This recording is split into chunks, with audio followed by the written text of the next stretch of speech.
Welcome back. Today I want to talk about Chapter 12 in Developmental Psychology.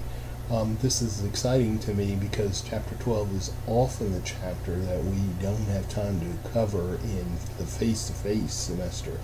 So over the summer, because we have so much more time, I decided to go ahead and cover Chapter 12. It's got some good stuff in it. I don't know. Often we think of issues like careers as being somewhat the personal choices, and there's not as much of oral psychology to it.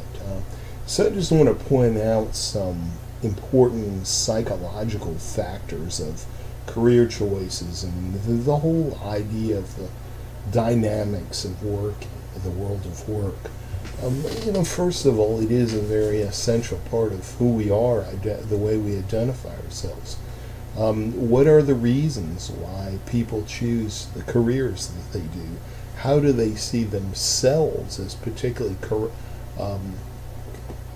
participating and being a part of their career? If this is the question, if you did not have your career, or if you did not go into work, would people miss you? Do you make a difference? Is it important? Could somebody else do what you do just as well? So that doesn't really matter. And that leads us really to this idea. I think Holland was the psychologist, looked a lot at the influence of personality on career choice. And he was able to look at personality in terms of 6 real dimensions. Holland's test was called the SAS, Self-Something Survey. The name of it is not really important. SAS, if you wanted to find it, you could do that. It's actually a free instrument.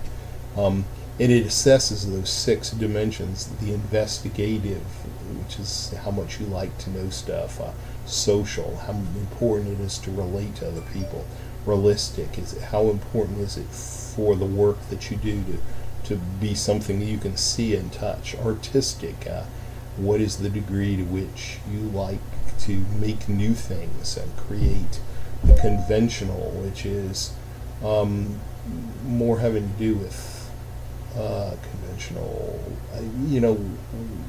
whether you like doing what other people are doing or you like to do your own thing; and enterprising, the degree to which you like to really make money. Anyway,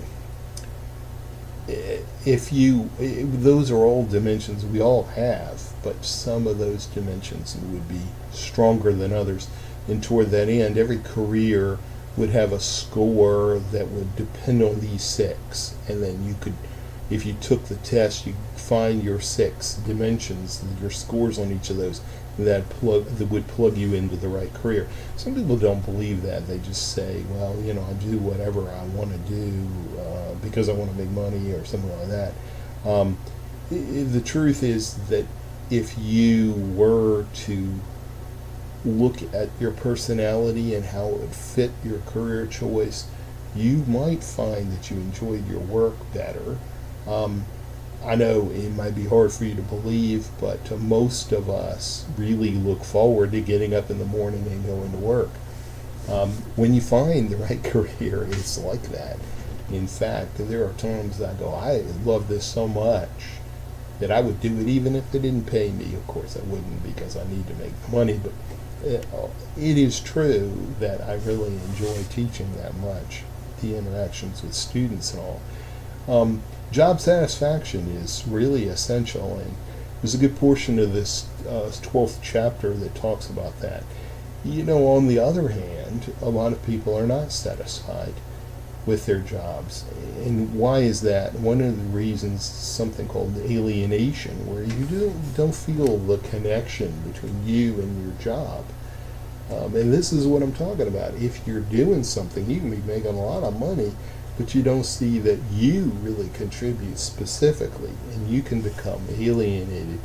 The other problem in job satisfaction sometimes is something called burnout, where you feel like it really requires more of you than you have to give. It's like if you were a bank account and something kept making withdrawals and no deposits eventually, you would be overdrawn. And that's what burnout is, when you're overdrawn. Particularly jobs that require a lot of service to other people can lead to burnout, especially if they don't come with a lot of thank you and somebody's looking out for you and caring for you. This is going to lead to another problem I'm going to talk about here in a second, about occupational problems or problems in the world of work. But some considerations here. 50, 100 years ago, when we looked at professions and careers, there were a lot more issues having to do with gender, ethnicity, bias and discrimination, all of that. I'm not saying it's all better now. I'm just saying that now we just have the conversation. Is there really any job that would just pretty much be men couldn't do it? Or is there a job that you could say, well, women just can't do that? Honestly, you might not be good at something because of your personality, because of your size, because of your strength or your endurance or speed. You might not really have the compassion or the empathy, Okay, does that mean you're discriminated against? Well, only to the point you'd be discriminated against whatever caused you to be that way. But this is where we might really question equality. Do we have equality of opportunity, which is really freedom from bias and discrimination, so that nobody says you can't do that because you're a male or a female or something?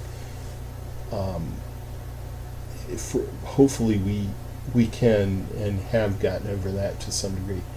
The other kind of equalities of equality of condition, well, there really can never be any freedom from that. I love football, but I'm almost 54 years old right now. Whenever you see this, I'm in consequent years you'll see this, I won't be 54 or 53 anymore. But just at this time, sorry, Patrick, you'll never play football again. That's okay. So maybe part of the discussion is trying to understand it's okay not to have everything that it takes, and it's not okay to be kept from doing something that you want to do. It's okay, though, to realize there's probably something else that would be better, and that's okay, because you have what other people don't have. All right, one last issue, and these are issues having to do with balancing work and family. Most of us probably have already felt that kind of issue, and that's okay. You can't have it all. If anybody ever told you that, they were lying, because something is going to give somewhere, whether it's you're not going to focus enough on some relationship, or your own health will give out. But I'm here to tell you honestly, that's okay. It's okay not to be able to do everything. And toward that end, it's good to have a good social network for yourself, because other people can come in and help you. It's called interdependence, and you can help them.